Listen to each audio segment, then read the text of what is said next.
Ne shohim një lloj apatie, një lloj dremitje të strukturës së posaçme, atëherë këtu ka vend për të pyetur dhe për të thënë çfarë janë duke bërë zonjat e zotërinjt aty. Se ky është prioriteti i tyre.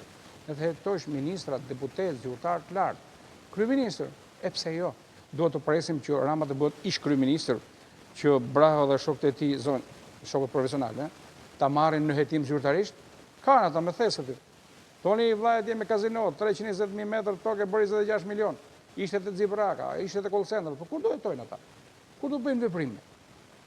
Kur Rama mos jetë në atë zyrë, pa e marrë atë zyrë me dhunë, siç ka dëshmuar në 3 mandat. Nuk e lëshon.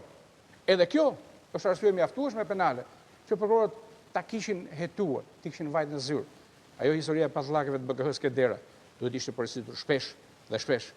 Te historitë e Sky Anglus, që Taulan Balla dhe Edi Rama në 80% të materialit janë emrat që përmenden. Të paktën 80% këto dy personazh, kryeministri dhe zotëria i grupit. Ta nuk përmenden për historitë asma, është orkestër aty.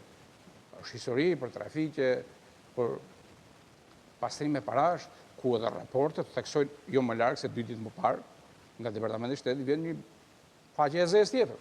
Në fakt është realiteti.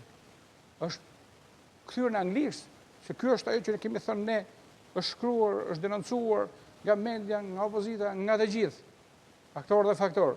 Vjen tani, grumbullohet informacioni dhe na zyrta rezohet si raport amerikan e njëjta histori nga Brukseli, të cilët në mënyrë të përsëritur në raport thonë duhet të përballet më njëherë zëvendës kryeministre si e pandehur me drejtësi. Nuk duhet të mbrohet me imunitet.